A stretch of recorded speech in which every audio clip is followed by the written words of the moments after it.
Hello, everyone, and welcome back to the Wolfram Student Podcast. I'm Sam. And I'm Rashank, and we switch places for Halloween.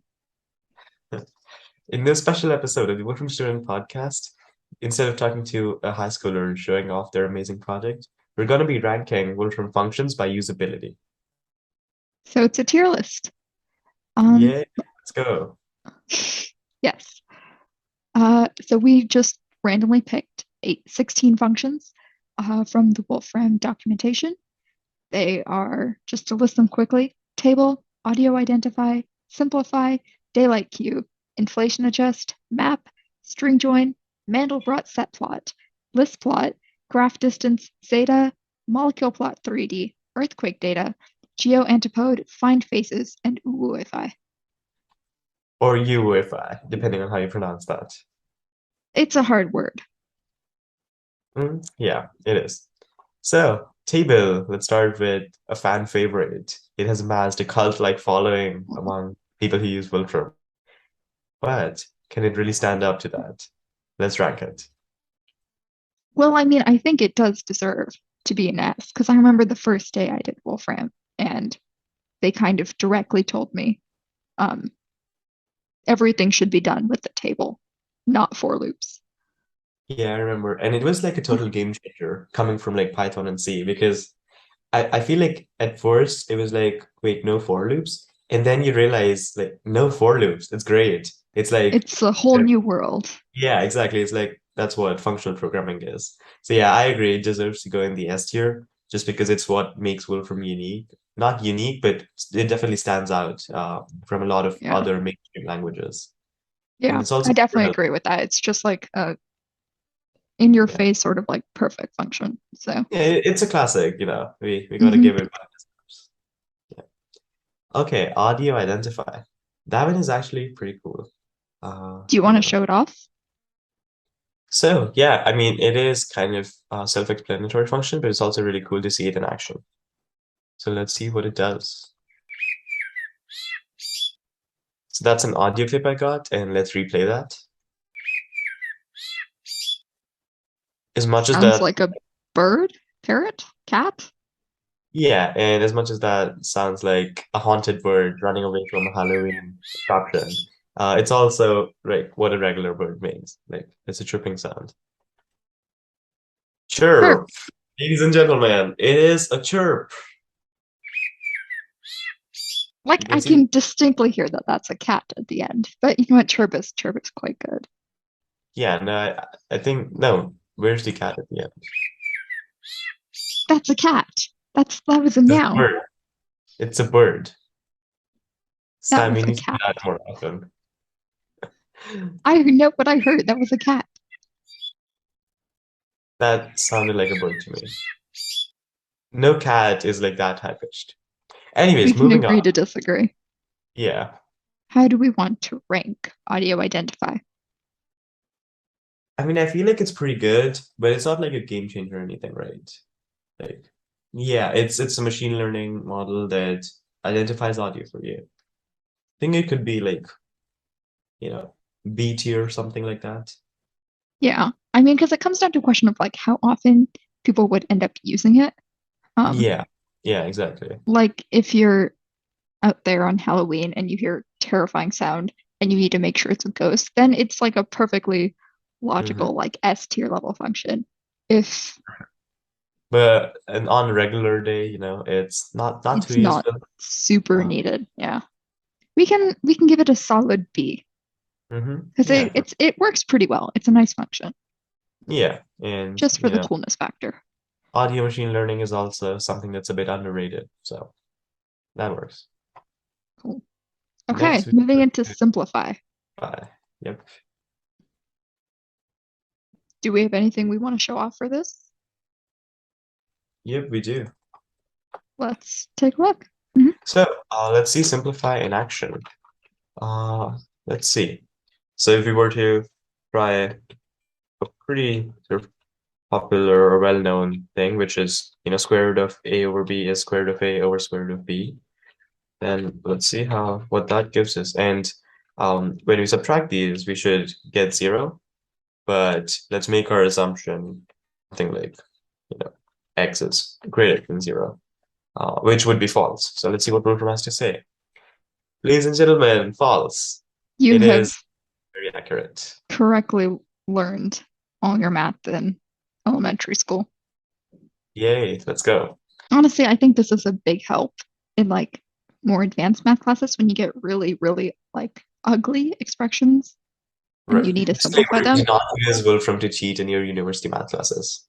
Oh, Uh, yes, yes. Don't use it like to cheat but in in general, when you're sort of working on a project, which when you requires have like, really nasty expressions. yeah, I think it could be useful. Definitely. I think it would be an A, definitely not some Yeah, sort of life-changing S, but still a solid, very good function. You yeah. know, More reliable. useful than audio identify, but not as prevalent as table. So that's a Yeah. decent spot for it. Okay. And coming up to our fourth function, daylight cue. Rushan, take it away. Have you ever wondered whether there's daylight outside? Me too. Now you can join me. Instead of checking out your window, which is what I normally do, I have a more high-tech solution for all you Wolfram enthusiasts out there. This is going to blow your mind. You know, daylight. Q.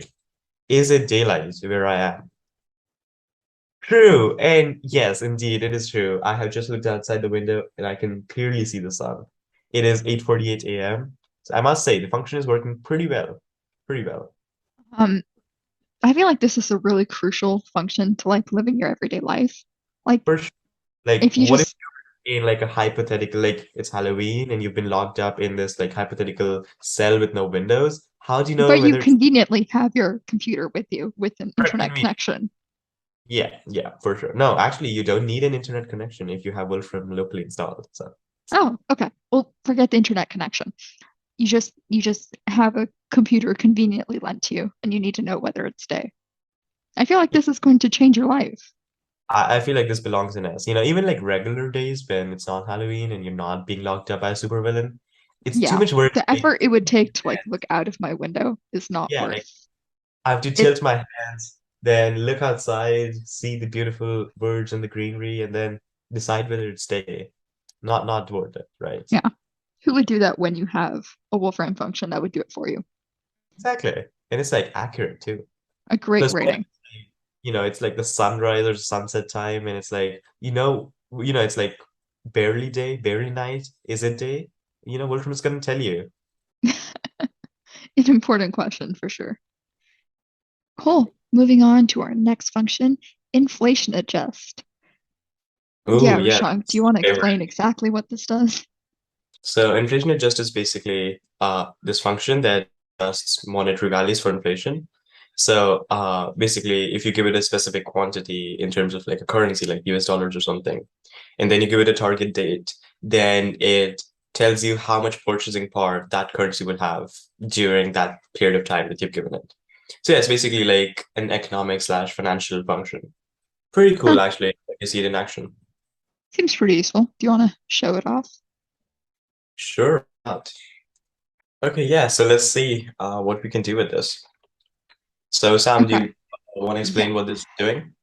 So, with my attempt at explaining this, let's see. So, 5,000 in British pounds. Well, currently, what is worth 5,000 in British pounds and what that would be worth in 1800? Yeah, basically, if you had the equivalent of 5,000 pounds in the year 1800, what would that sort of number be? Oh, it's That's like 61.84 pounds. So it's, that's yeah. wow. Okay. So Huh. yeah, if for some reason, you're transported to Victorian England, now you know what your pounds are going to be worth. Well, I mean, I think everyone traveled to Victorian England at least once in their life. So, Yeah, usually around Halloween when you're abducted by, one of those monsters that Mary aliens, has dreamed up. yeah, they love sending people back to Victorian times. For sure, for The sure. That's the my favorite thing. general theme. There's also like, for example, if you wanted to time travel to Ethiopia back in like 19, give me a good year in that decade. 1936. I don't know if that currency was around then. We'll find out. It was Yep. not. So Okay. it's actually pretty helpful because it tells you exactly like the range between like the years when that currency was available. So it's, 1991. oh, of course. Just a random year, Calendar you know. year. Oh, okay. So if you had 5,000 279. Huh, today, that would be like that's 279.45 in 1991. well, it's your note for Cool. Halloween. People keep an eye out for those Useful currency conversion. Ethiopian, yes, and those Ethiopian and Victorian England sending time traveling aliens. So where do we Yes. put that? I mean, I feel like I it's a want to neat say it's a use D. case. D, yeah, kind of agree. I mean, it's useful. It's a niche use case though. It's also not like too fun to play around with. Like I It feel like just at least gives you a number.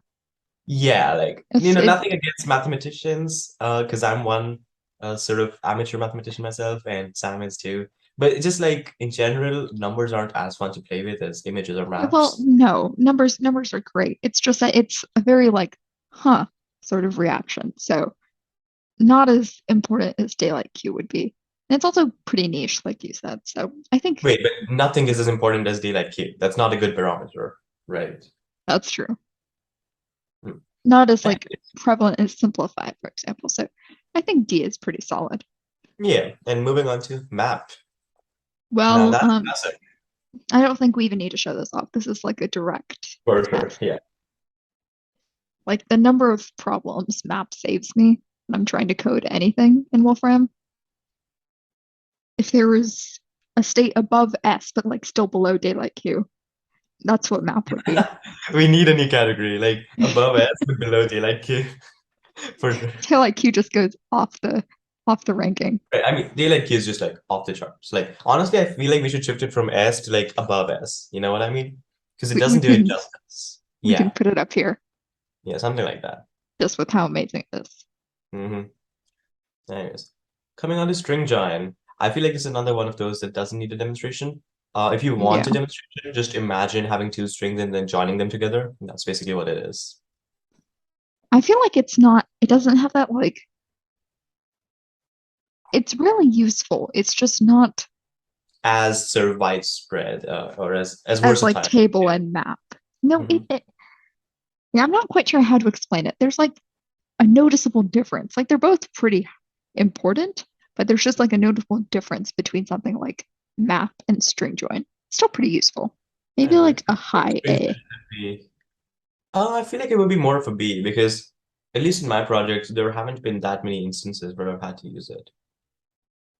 Yeah, but it's also like just generally useful when you have strings and you're trying to put them together. That is true. I mean, all of them are pretty generally useful. That's I feel like it could be more of a B. Again, just because we're sort of defining it by usability and it is a niche use case, not that niche, but still like a pretty narrow use case compared to like table or map or even sort of simplify has, I feel like, a broader use case. Uh, Not particular. I feel like string join would have a bit of a larger. We can put it like between these two. I know that's not like an actual spot, but we can like Fine, I'll acquiesce. We can put it in A. we made the ranking chart. We can decide where things go. Okay. Moving on to Mandelbrot set plot, which is arguably one of the greatest functions ever created. Rashank, do you want to show it off in its powerful glory? Yeah, it is an honor. I'm going to show it off. So if you've heard of the Mandelbrot set, it's like a pretty famous set in mathematics, and it's actually really cool looking. It has a lot of fractals, so you're going to see what I mean. Like, So isn't that the look coolest at thing you've that. ever seen? Yeah, just look at that. Just let's just wait for a second and just bask it all in. Like, it deserves to be like praised. It's a beautiful image. It's a Hmm. beautiful function. And we can also set like limits on like Z min and Z max. What do you want to go with? Like -1 to 1. You can be kind of boring for the first test. But Z would also have like a complex component to it. So Oh, right, that's true. I feel like that part is where like the interesting stuff is happening. So it's like point two sort of Two I. three seven pi I. Two That three is very seven times pi times I. Let's keep ourselves limited. And then let's do like zero point 0.5, minus zero point 0.5. I feel like that's also like between those two numbers is like where a lot of these things are happening. I don't think this could be 0.666I in the theme of Halloween. Oh You know my what I God. mean? This Halloween theme is, hmm. Questionable, but beautiful. The Mandelbrot set looks beautiful. Damn. And if you So like zoom into it more, it just it you want to expands zoom more into and it more. more? I guess it's a beautiful function. You get Mhm. beautiful results. No one really outside of mathematics cares, but since we both Yeah. love math, it's probably one of the greatest functions to ever be created. Yeah. I feel like we should have included a biology function in this list so I could We nerd out do a have bit. a biology function. No, we have a chemistry function. We have molecule plot. This one's biology and math, but we'll and chemistry, but we'll get to that eventually. But for Mandelbrot set, I feel like just because it's more niche, we should put it in A. Like Oh, it's no, I feel like it should be like, I think it we could can't be, yeah, we cannot really give it a rank below that just because it's so cool. yeah, but like it's just because of how niche it is, Hmm. it probably should go in A. I want to put it in S, but I No, can that makes restrain sense. myself and put it in A. Cool. Good on you for exercising self-restraint. It's it's a it's a talent really. Um List plot. I mean, that's a pretty classic function. I think it's one of the first functions that many people learn, at least if they're learning from Stephen Wolfram's book. What do you say? yeah. hmm It's pretty prevalent. Um and definitely like an important part of Wolfram. It's just that it's got great usability, just not one of the greatest wow factors. Yeah, I mean, if yeah, uh, let me try to see if I can demonstrate a pretty cool looking function in this plot. Maybe that's gonna change your mind. Well, let's see it. Cool. So with list plot, we've got sine n, sine 2n from as n ranges from 1 to 50. 0, 1, 1, 1 to 50. Keep forgetting what the Yeah, look at that. that looks kind of cool. Exactly. It's like a bow tie for all the nerds that want to represent themselves on Halloween. Oh my God. I think the Halloween is becoming too central here, Rashawn. Um, yeah, Hey, come on, it is the Halloween special episode, so but I think it looks pretty cool, and it is, you know, a pretty versatile function. I think it could definitely get like a solid B at least. yeah. Hmm. I'll put it in B just because it doesn't look as fancy as Mandelbrot set plot, and I'm biased. Yeah, that accurately sums up. I feel like I should be offended, but okay. No, I'm just kidding. That sums up all of us though. Like, we We're went all past the we're all Mandelbrot. biased. We're all biased. We're all idiots. Yeah. So then we can give it a B. Yeah, I think it's a solid B. Pretty useful, pretty cool. Not like amazingly cool or amazingly useful in anything, but I feel like at this point we need to put like a and coolness for factor up for there. sure. But that hides the OG daylight cape. We can. Yeah, just put it There we above go. S. It's like it's literally above S. So Mm, that's fair. yeah. Okay. Moving on to graph distance, which is my favorite function out of all these. Well, I'll confess I don't know much about exactly what it does, so you should give us a beautiful explanation of this. Sure. See if you can follow me here. We have a graph hmm and we want to measure the distance between 2 points. So we use graph distance. That seems like an earth-shattering sort of function. It is hard to comprehend, so I'm gonna show you guys an example. That's gonna help. That's what that looks like. So if you want to go and let's change up the numbers a bit. So Sam, give me two numbers here from um, this let's graph, see, 3 and 11. 3 and 11. So can you first of all like see what the shortest path would be to go between 3 and Yes, 11? it would be the Yeah, diagonal. No, on the graph, Oh, following the on the node. graph. And it Yeah, would either be like horizontal then down or down then horizontal. yeah, exactly. So each of those would be length 4, and that's what it gives you. So I feel it's like this could equally be calculated by like counting. So what if you have like a huge graph and you just, for example, let me show you a huge graph if you want to go that way. And let me know if you see any use for this after that. Okay, yeah, there we go. So look at this. I'm gonna give you guys another graph and we'll see whether Sam is proven right, which hint she will be not. So this is that other graph, and just for context, this is what that looks like. So that's it's not a like, huge graph. okay, yeah, so okay, if that is an impressive to you, let's change this to like 16 times 20 or something huge. Okay, now are you gonna sit down and count between nodes like Sam, or are you gonna use the graph distance function like a cool Wolfram enthusiast? Honestly, I'd probably make my brother count it for me. But That is actually the best choice. But for those of us who do not have younger brothers who threaten into counting these things for us, I would say the graph distance function is pretty useful. Perhaps a bit niche, but when you need it, there's no replacement for it. yeah, I suppose there's no replacement for counting. Um, So if moving we, on to ranking it. oh, I mean, that is an interesting question. Wait, let's see. So if we're like moving from like one of these, let's give me some like huge number. 289. Yeah, that sounds correct. Let's say 20. 20. That's actually pretty cool. Yeah. I mean, I could see how that would work because, you're moving And from, then, yeah, yeah. 3 to 17. Okay. Well, Mm. Cool. So would you sit there and count, Sam? Or actually, you would make your brother count, which is like the above S tier solution. But for us normies, I would say this is a pretty useful function and it's specific, although niche, but it's a pretty useful use case. yeah, I mean, I can see it. It's just sort of Well, if you can see it, then let's put it in C. Get it? okay. Get it? You know, just for the pun, we can put it in Just for C. the fun? Just Yeah. for the Yeah. pun. Okay. I feel like Cool. how this is starting to go is that you're ranking by usability and I'm ranking by the coolness factor, which is obviously the most important factor. But Right. moving on to the greatest function, one of the greatest functions, zeta, which is the Riemann zeta function, which is a fantastic function.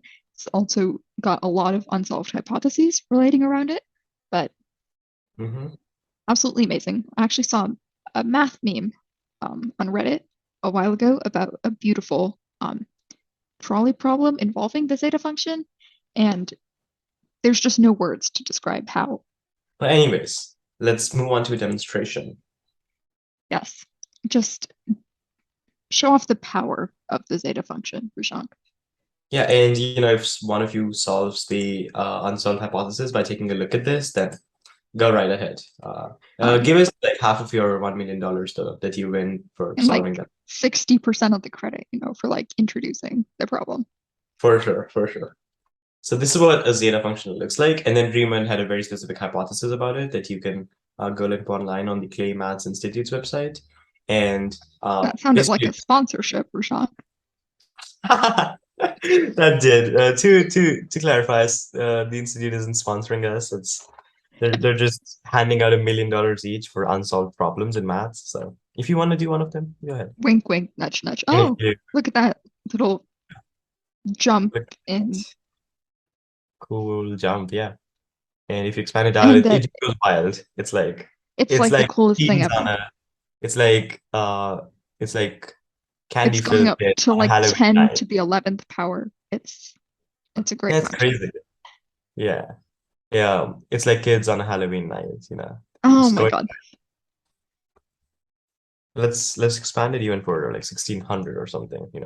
Let's see I'm where that sensing takes. a theme with the number 6. Oh, and it just went up. See, like that's just Cool. why it's a fascinating function. Yeah. But moving on, um, we've got to give Yeah. it a ranking, which is obviously going to be S. No, I don't. come on. You cannot just give all of your favorite functions an S. If I we do think give that is a it, perfectly valid form of it's not even ranking as good things. as. Come on, are you telling me it's cooler than Mandelbrot? Like, no, no disrespect to Riemann, but his beloved zeta function isn't cooler than Mandelbrot. Well, Just saying. Mandelbrot has like a pretty like fractal, but the Yeah, zeta function is just so it's a tough vote. Maybe I I can would give it say A. It can be like right no. after. I would say it goes in B, That's like just one level below Mandelbrot. I feel And I like know this is Spring John is just straddling the two sets, but I can deal with that. It's our ranking. So if you have a problem with it, create your own ranking and get it onto the official Wolfram channel, suckers. oh my God. Okay. A fair Please cut statement. that part though. Okay. Well, it's our ranking. So, Yeah. you know what? At this point, I'm just going to make my own ranking and put all my favorite functions at the top because apparently Rashank won't let me. Moving on. Molecule plot 3D. This one actually Ooh, looks really cool. If Rashank, you want to yeah. just. And as a bio nerd, I must say I'm disappointed that we don't have any bio functions here, but I think the It solution is a function is biofunction. You can use molecule plot 3D in like it's more biology. of a chemistry thing. Like Wolfram is so much cool bio stuff, and none of it is on here. But okay, I'm gonna deal with it. It's okay. Molecule plot. This is the part where I try to live code and then have to look up the documentation, which is which is pretty normal actually for programmers. So in the spirit of Halloween, let's go with arsenic because Um, just because. I'm sensing a theme here. I don't know what it could possibly be, but just an I odd have no clue. feeling. No, no, there is no theme to this. It's not like we're bringing up the same thing in pretty much every other function. That's right. Ball and stick. Wait. Oops. Yeah.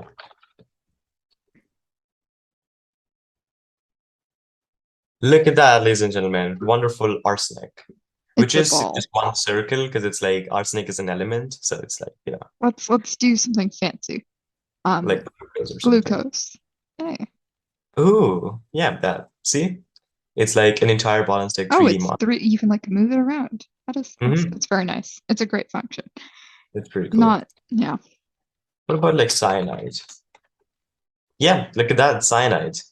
I like how it shows the bonds too. This is great Yeah, it is pretty useful. And it's chemistry like triple bond. reminders.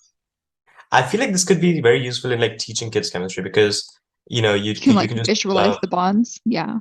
yeah, it's like a triple bond. You can literally see like a triple bond. So I feel like it's pretty useful. And kids can just type in whatever poisonous molecules they're dreaming of, or even like normal molecules they're dreaming of. Ah, no need to restrict it to poisonous molecules. People Right. I mean, don't use poisonous molecules. are you Okay, sure? I use them every other before day. we before we go into the world supply of poisons, let's rank this. Yep. I think honestly, you've got your Mandelbrot set, your favorite thing in A.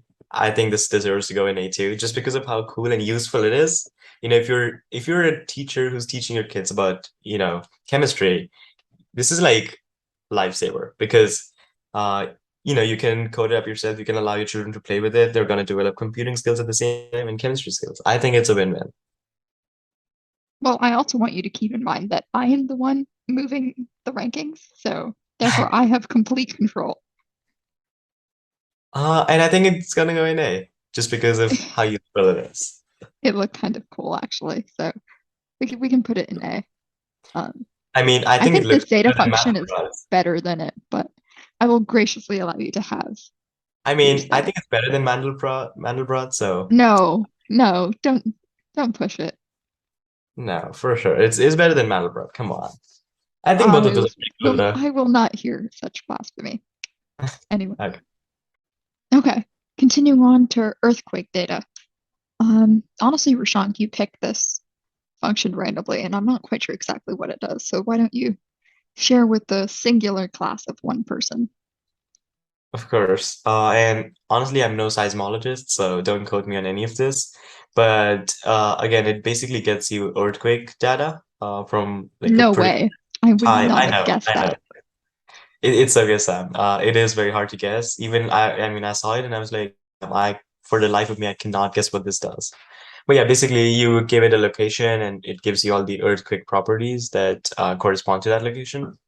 So it is basically give it like a position and then it tells you what earthquakes happen near that, which Hmm. is, I What if suppose, you useful in some cases.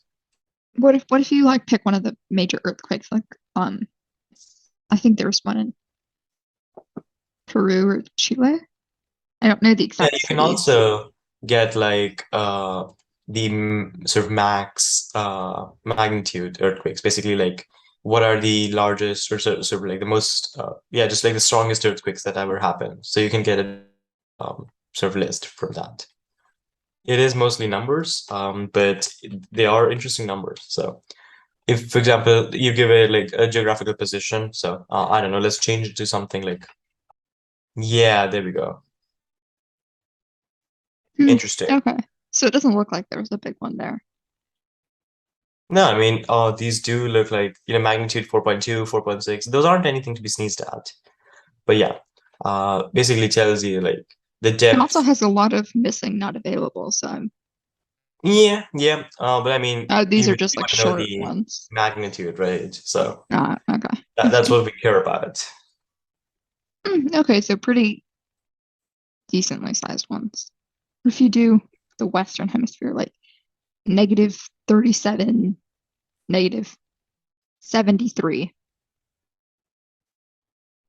Sure, negative 37, negative 73. Yeah, two There's completely also in random the, numbers. oh yeah, completely. That is in Southern Hemisphere actually. For real, like, wait, and the list is also huge. Wait, let me just. How did you chance upon that? I have a feeling you searched it because there's like I did 647 not actually. I just heard the number negative 37 and I was Really? like, that seems like a good number. Then I just reversed it. Huh. Where Really? is negative 37, negative Oh, 73? Sam, I must say there's supernatural activity going on here. Um, I think you're And this one was claiming. so recent. Like the most recent one was like magnitude 4. Again, pretty terrifying, I would say. Yeah, it's like very close to this Wait, place. that says 1570. 1570. That's like 500 years ago. Oh, that. Yeah. Wait, where did that go? Yeah, 1570. Yeah, I don't know how they get that data, but it is pretty cool. And honestly, if you do want to do any sort of research in seismology, I feel like this is like a huge knowledge sort of base to use. Oh, by the way, did you know you can also get like data for like a particular uh, region?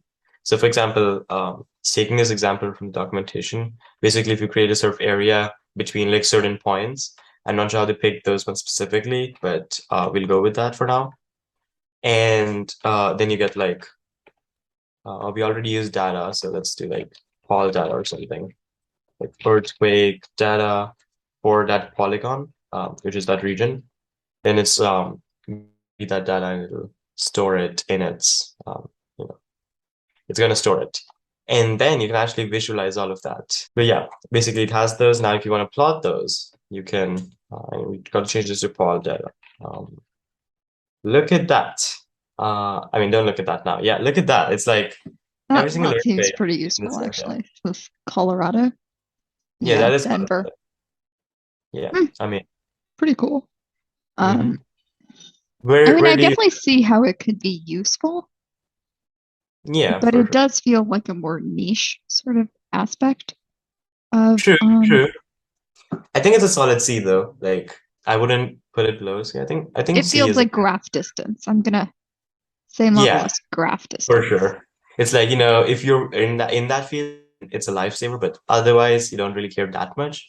But yeah, it's Yeah. cool to look at occasionally. Yeah.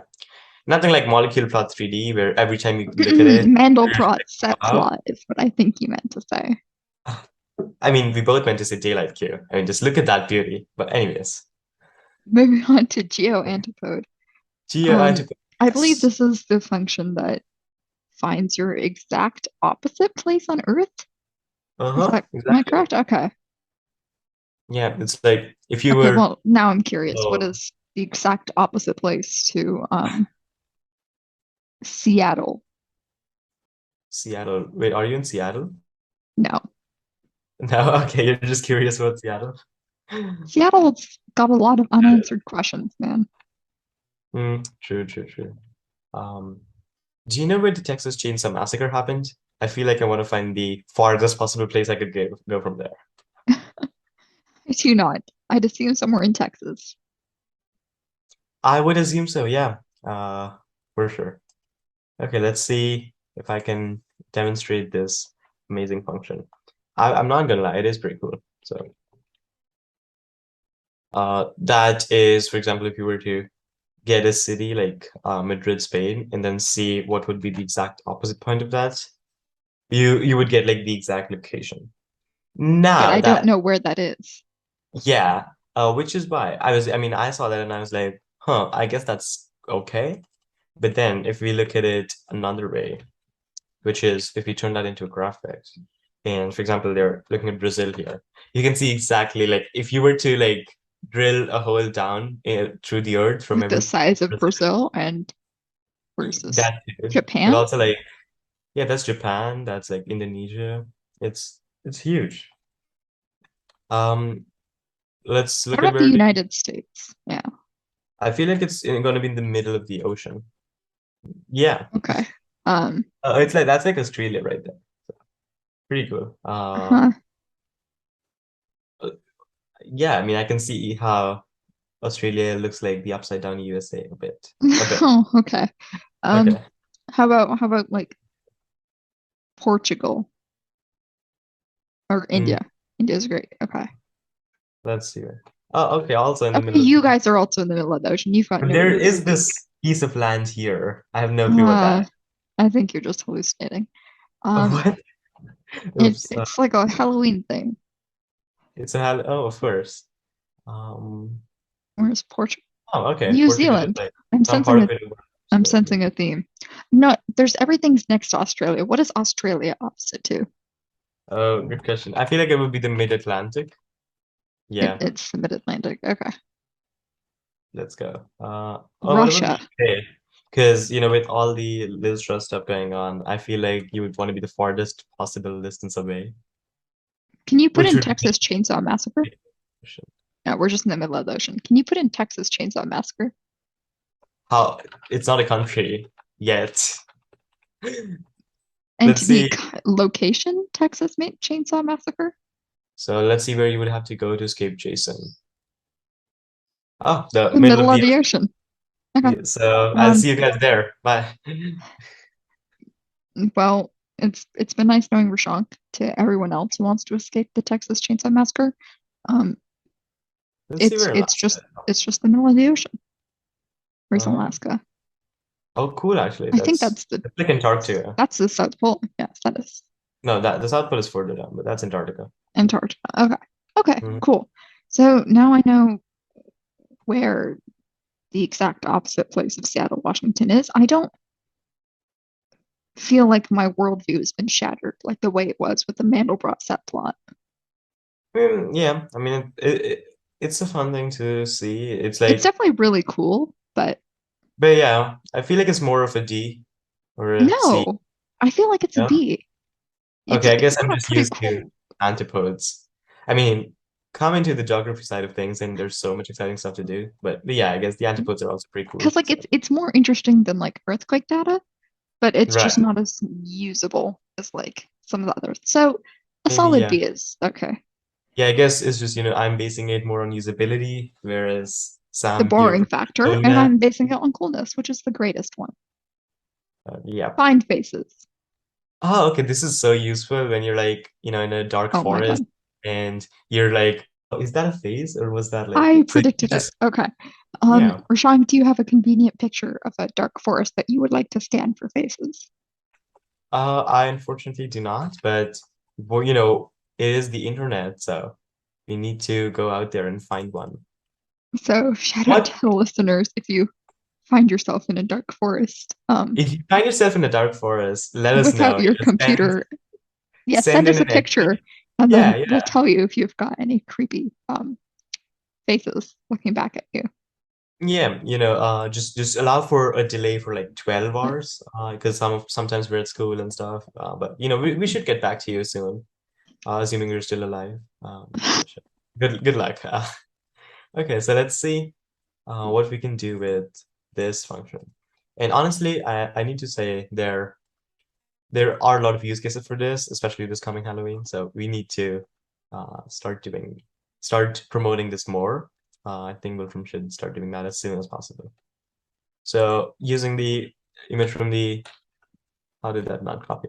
Using the image from the Wolfram documentation, we have, Of a dark, creepy forest. Oh, no, no, it's it's just actually a people. light, just two pretty chill looking people. So this is going to tell you those faces are.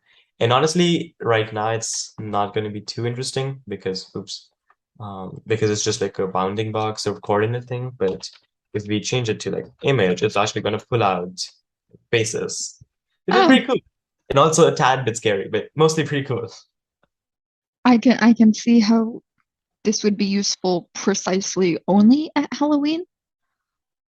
Yeah, I mean, but that's the theme of this episode. I'm gonna search for face in dark forest, and I'll let you know what I get. Okay. Okay, cool. We've got some real, useful use cases here. So let me just pull one of those out, and we're gonna. Okay, yeah, I think this one is a pretty decent, uh, use case. So let me delete that. There we go. So is there a face here? Why, yes, there Oh my is. God. Geez, look at that. How useful. So, pro tip for our listeners, if you see a face in the forest, I would advise you to move towards the opposite side. Use your feet and Away from the face. yeah, away Don't from the face. freeze. Don't Do do not things freeze. that people in horror movies do. Those are bad things. Don't do that. Those are very bad things, yeah, Turn around and walk away. for sure. But I Okay. mean, not all faces are bad. Sometimes a face No, in the forest just the is, creepy ones that you find in oh, dark forests. what if there's like a person in a dark forest who just wants to be friends? That person needs to reevaluate their um, Life choices. judgment of friendship. I think I can see how this would be useful at Halloween and no other time. But I think this goes in S though, just because of how useful it is. Like it's for me and for It's you, I'm not sure as it's not. like it's not better It's than Mandelbrot though. oh come It's on. You're definitely cool, but it's just not. yeah, it's like, all of us have difficulties finding creepy faces in forests, and this just automates that for us, right? I suppose we can put it like there. Yeah, let's do that. It is, I mean, pretty cool. It is very useful. It's pretty And by the cool. way, we're running a contest this Halloween. If any of you stumble upon a creepy face in a dark forest, send us a picture and you'll be entered in a raffle to win a documentation PDF of the Find Faces function. It's a great prize. It's You'll a, it's a never wonderful. regret it. Just make No, sure you let us know when you accept the prize if you're still alive after that encounter with a face in the dark forest. but be sure to upload the picture first, yeah. Yeah, And get a clear picture. I would say, if you have like a Samsung camera, that's pretty good. Just make sure to focus before clicking. And you should be good. But yeah, okay.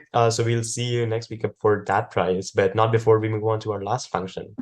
woo if I don't know how to Or pronounce it. if I, we can agree to disagree.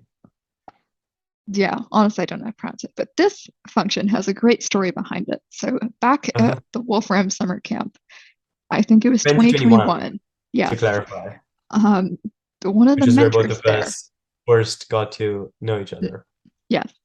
But back at that summer camp, there was a mentor who annoyed pretty much everyone for like the starting week of Wolfram by typing everything in like an Uvu language. Um, Yeah. and we all were just kind of trying not to laugh at how kind of cursed it was. And at like around the last week of camp, he came back to us and he was like, well, so I turned it into a function that automates it and submitted it to the Wolfram function repository. So this Yeah. one isn't actually an official Wolfram function, it's in the function repository. But we felt like just to honor um, the mentor That who shared created this experience. function, we'd have to Yeah. rank it. So Rishant, do you want to just like show off the sort of Uh-huh. scope of Sure. Uwooify? Definitely. And I feel like I should clarify that, the Wolfram function repository, it is sort of like somewhere between like not a function and like completely a function. I would say it's 80% of the way through because if your function gets accepted, then anyone can use it in Wolfram. They just have to sort of mention like they have to put a resource function command and then they can get it. But it is like a pretty cool place to be, and you can actually submit your own functions to the function repository. So if you have like a niche function that you want in Wolfram but it isn't there, then feel free to go ahead and submit it. Yeah, we'd love to see some And fancy new send us a functions. picture. Actually, you know what? Send us a picture of that creepy face in the forest using your new function. Rishant, we Like, should let's leave the creepy face alone. And I mean, mm, if you've just met someone and you can still convince them that your function in the function repository is so great, then I would say that's a win. And that just shows how much you've worked for that function. But anyways, I'm gonna copy this function and let's see how we can use it. Uh, so this is the Wolfram desktop. Oh, that face is still there. Let's. So you basically import the research function UFI, and this is a string. It's crazy. That's sort of the default example. Let's see what that gives us. It's gonna import the resource because it has to sort of get that first. But so yeah, great function. This is what we got to deal with for about 2 weeks at oh, camp. and also to clarify, camp is also more educational than that. Like, this is a fun thing This we is do. just the Also, chaos that happened. actual projects we do at camp. So if you're a high schooler between who's in grades 9 and between grades 9 to 12, or the The international, definition of high school. or the international equivalents, in some places are different. No, But yeah, that's true. basically, yeah, I mean, Americans always thinking that the rest of the world is the same. Anyways, though, if you are The between those right set grades, of numbers. then definitely consider applying. It's an amazing 2 weeks. No, though, Okay. but it is just sort of a fun function. I would say in terms of usability, it would probably be F tier, but I guess the coolness and the fun and the stories and the memories behind it bring it up to an S. Those are two opposite scales. You're Yeah, like, the usability's an F, but let's make it an S. So yeah. I mean, honestly, it probably does all the deserve to be a tier. It's a experiences. great function. Wolfram is all about the experiences. Yeah, so Um, that felt like a very deep message. And it also at this was. point, I don't think we're even remotely ranking by usability. So we can Yeah, just get rid of that's that. better. Anyways, so that has been our tier list for Wolfram functions. Hopefully, that's taught you more about the variety of functions that exist in Wolfram and many Just use to, cases. yeah. And be sure But to check out the documentation to you can filter by category and discover new functions that you didn't even know, and you can see whether there's things in there that are useful for you in your own career or your own sort of research field. And yeah, I would encourage you to just play around and see what you can find there. There are a lot of hidden gems in the thousands upon thousands of Wolfram functions that exist, and there's detailed documentation for each of them. So yeah, just go out and play, and if you find any favorite functions, definitely comment them down below. And yeah, see you later. um, of course, make sure to check out Daylight Q and Mandelbrot set plot, Mhm. not molecule plot And 30. molecule fun trading. But definitely daylight cube. That's something we can both agree on. It's a Yes. life. So So be sure to use it once in anyways, your life. It'll just change everything. And mhm. we've got the raffle for creepy faces in a forest. Yeah. Um, To enter that raffle, we're gonna put a Google form in the description. Just upload your image there, and yeah, we'll get back to you soon, let's just say. yeah. Anyways, thank Okay. you for coming to this special episode of the Wolfram Student Podcast, and enjoy your Halloween. Bye. Be sure to tune in 2 weeks' time to see our next episode on probably a more formal Wolfram project. See you. Goodbye.